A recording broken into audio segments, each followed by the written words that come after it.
What up, UFC fans, and welcome back to another episode of the Calf Kick Experience. We're here, Calf Kicks After Dark, 11/11 actually, Make-A-Wish, Central Time, Gage. Shout out to John Wayne Parr for letting me slip into his Instagram DMs today and also shutting me down.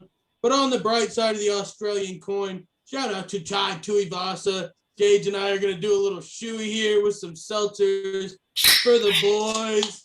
The prettiest sound in the world. I got a black old boot here. Oh, pour a little beer in there. Cheers.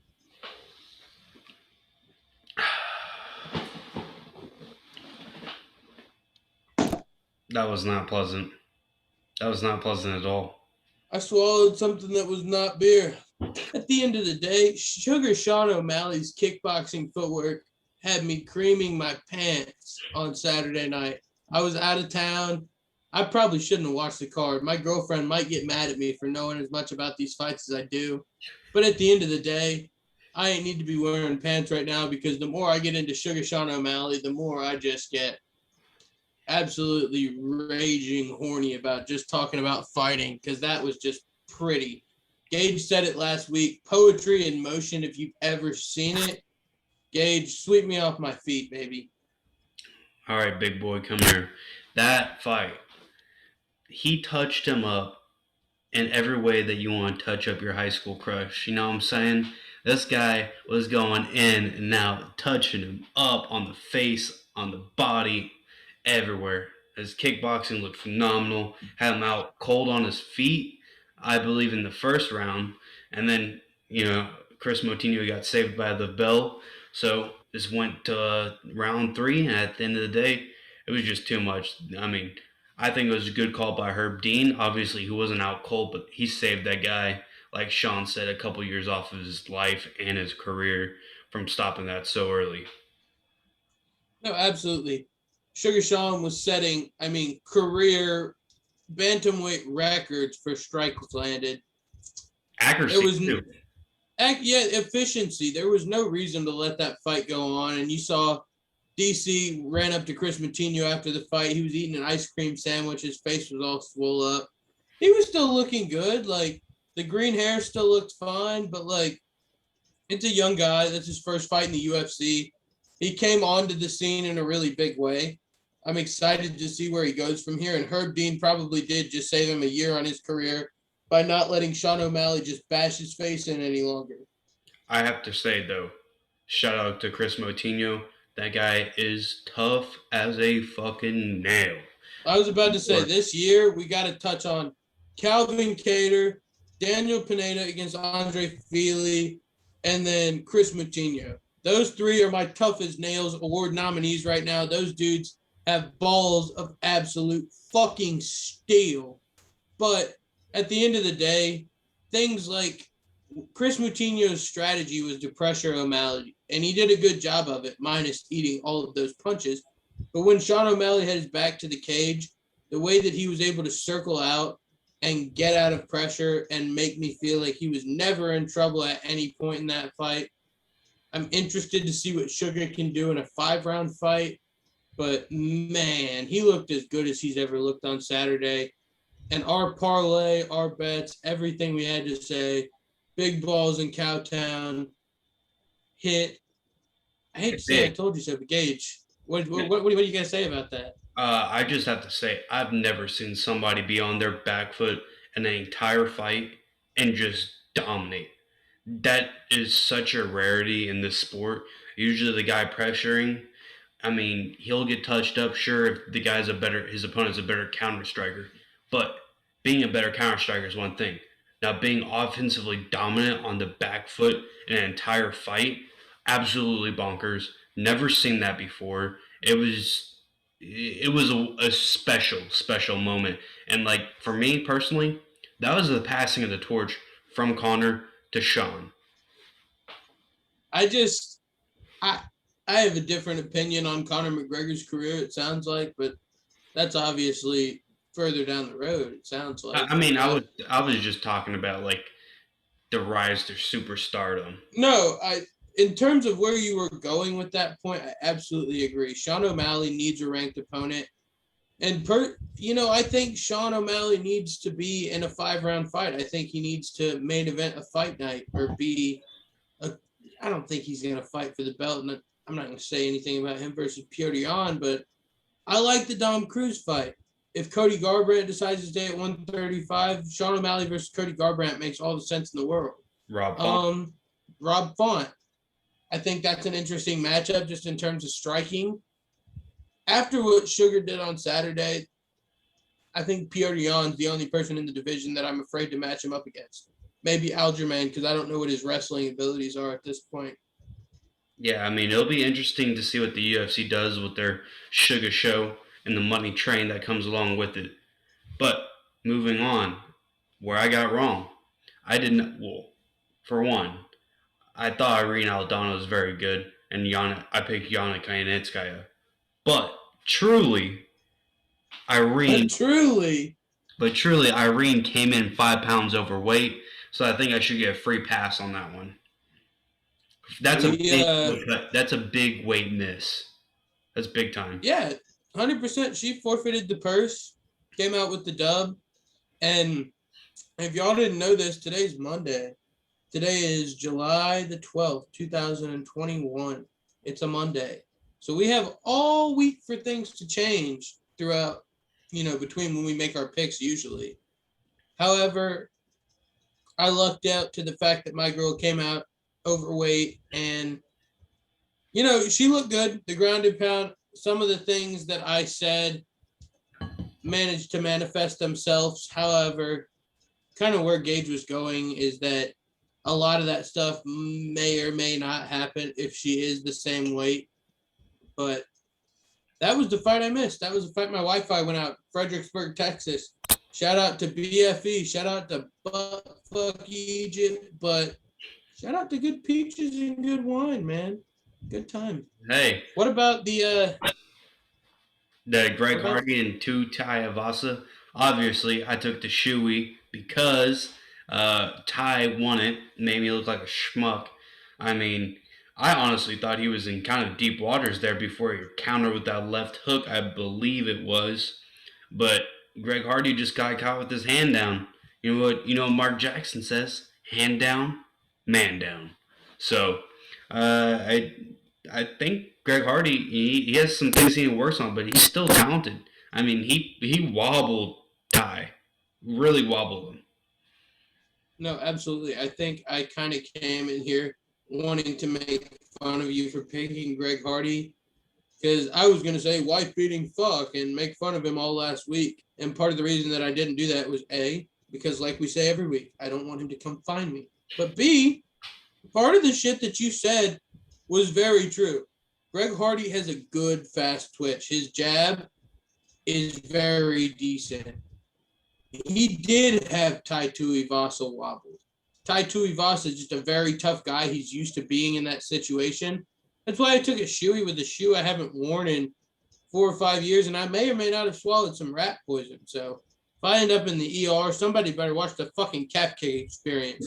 However, my whole point here is that Greg Hardy just, he's been doing this for longer than we gave him credit for. Still very young into the game, but he lunged in with his chin straight out and just kind of asked to be knocked out quicker than both of us thought it would be last week. But at the end of the day, I'll take that one home and I'll cash the check on the Tuivasa by TKO. We both hammered down on the next fight, though. Tell me about the co-main event, what you thought there. You son of a bitch. I could have swore you picked Wonder Boy. But I guess I got to go back and rewatch it and keep you to your word. However, I think rewatch it. Yeah, Wonder Boy, he looked good. He did, but at the end of the day, he has no ground game. His grappling, his defensive grappling is all right, but it can't compete with a world-class guy like Gilbert Burns who competes in jiu-jitsu tournaments like ADCC and IBFF, all these international tournaments and whatnot. We saw it coming, right? Gilbert got him against the fence, took down, laid and prayed, did a little bit of damage, but not enough for the referee to get him up, right? So it wasn't the fight that everybody was wanting to see, which is unfortunate, but Gilbert played it safe, got the dub, and called out, three of the top guys.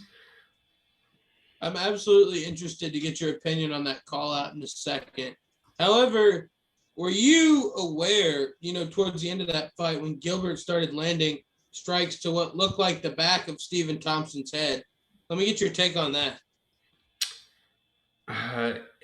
The back of the head strike thing, to me, I feel like is like kind of the black eye in the rule book. It's like it goes unnoticed. Like, obviously, you're not going to deduct a point for one of them unless it's just significantly and like blatantly egregious, right? So when the guys do that, like, they obviously don't mean to. However, like, when the ref tells them they stop, then they don't get deducted a point. But how many hits can they get in before the ref tells them to stop? So, I mean, what do you think? Well, I gotta say, because DC was the first one to point it out kind of on the live broadcast, and I saw it. You absolutely see that Gilbert appears to be coming with malicious intent, hammer fist to the back of the head. But the part of it that kind of gets vague and the thing that casual fans miss, and maybe it's something that I'm just kind of exaggerating because our guy won, but if any part of your arm on that strike hits the ear, it's not technically the back of the head. So if he, struck him in the back of the head and finished through and the elbow touched the ear on the end of it, I can see how the referee would allow that to continue. And at the end of the day, it wasn't a TKO. He didn't get the knockout. Wonder Boy recovered. It's probably detrimental to Wonder Boy's performance at the end of that fight, but I think 29-28 was a fair score with Wonder Boy winning the third round, would you say? I think that's probably more than fair to Wonder Boy. I mean, I could have seen it being 30-27 all the way around, but still, Gilbert Burns did what he needed, got the win. He even said in the post-fight, interview, he goes, "Boo me all you want. I had to do what I had to do to win, so he stays in the title picture." True, and just kind of circling back, you made a very good call out. Everybody knows Usman and Colby have business. It seems that that's going to be done October, November. Nobody needs to call out Usman. Nobody needs to call out Colby at this point. So Gilbert Burns did the most sensible thing he could and called out Masvidal, who's the biggest draw, the Red Panty Knight of the division, Leon, who's the seeming number one contender, and then there was somebody else on the end of that, wasn't there? Nate Diaz. Yeah, Nate Diaz, who everybody and their mom is going to respect him for beating if he gets over on him with. But here's my thought on all this. He needs to fight Leon Edwards, and that's just the end of the day. Like, Leon still needs to prove himself. He hasn't proven shit. He might be 20-3 or whatever the fuck he is, with very few losses, and number 2 in the division. He needs to fight Gilbert Burns to test out his skills and see how good, if he's ready for a title shot. Because I still don't believe he's ready for a title shot. He has one fight actually in the past like 2 years with that no contest in March. But he still needs to be battle tested with the top guys.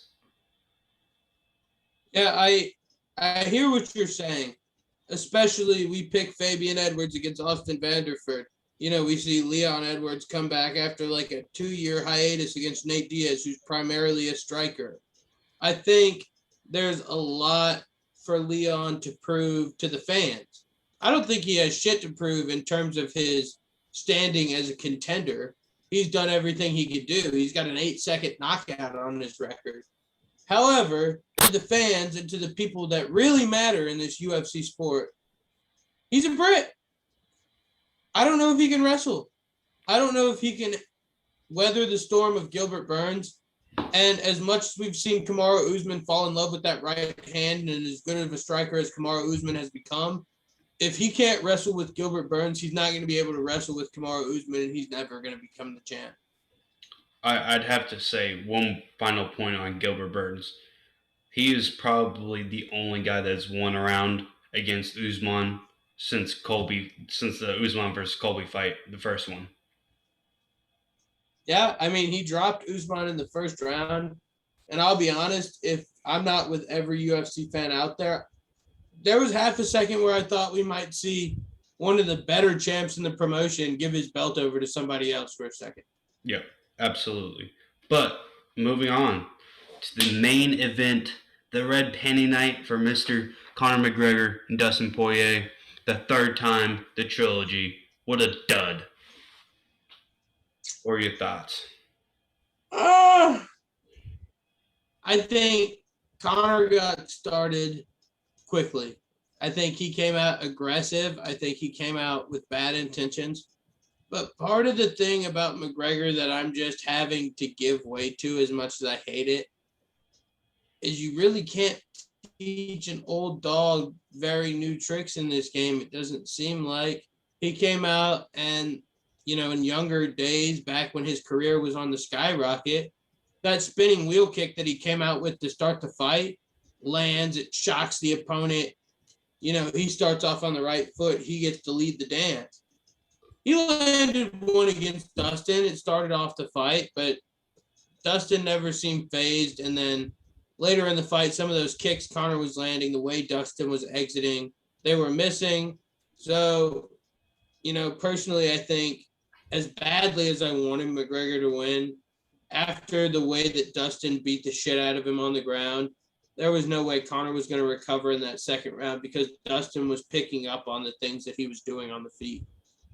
I think you bring in very good analysis on that. I mean, I saw it coming. I knew, like in my mind, I knew it. I was like, Dustin's going to take him down. Like the first go around, or the second go around, actually, the last fight in January, he came out with the leg kicks, the calf kicks, beat up his leg. This time, I was like, all right, he's not going to go for that because Dustin or Conor knows it's coming, right? And I was like thinking to myself, I was like, he's going to go for a takedown because that's what Conor was expecting in their second fight, right? He comes out with the takedowns, gets him down, grounds and pounds him, gets him into deep waters going into the end of that first round. Conor gets up, kudos to him. Maybe had a little confidence boost there. Unfortunate injury, but I just didn't see him winning that either way, even if he stayed up and didn't have that gruesome leg snap. No, yeah. I read an interview. I can't remember who was conducting it, but it was with John Kavanagh, who's Conor McGregor's head coach. And he basically had said that they had trained for that guillotine the entire camp, and they were using it as a means of when Dustin would get in the clinch, when they were in those clinch situations, to defend the takedown, to open up a way for Conor to circle out of that clinch situation and to get back around. I don't think anybody ever intended for it to be serious. And originally myself, I thought, oh, Conor probably hurt his leg early in the fight and tried to slam that guillotine early to win the fight without his leg. But I think that's giving the guy a little bit too much credit at this point. I think Dustin kind of worked himself into a guillotine that Conor had trained for. He got too excited. Dustin said, I've been in Khabib's guillotine before, worked his way out of it, and then we just saw how good Dustin Poirier was from the top position. To your point, I don't know, I didn't hear that, but I'm going to take your word as it is. The guillotine in my personal experience and what I've seen and what I've learned is like a last ditch effort. It's like you're going down. You do it early in fights when there's no sweat. You can get a good grip, but you're giving up position. You don't do this when you're standing or you're in control. This is giving the opponent the top position on the ground, and just in my opinion, it's a Hail Mary submission. Obviously, if you're good at it and you know what you're doing, but you just can't give up the ground in the top position like that. That's honestly crazy, especially when you know you can't wrap both legs around to finish the position. So I thought that was absolutely moronic on Conor's part there. Oh, absolutely. And truthfully, given what we got to see, even though it was only a small sample of what both of those guys were capable of, especially both of those guys, I don't think we saw the best of Dustin.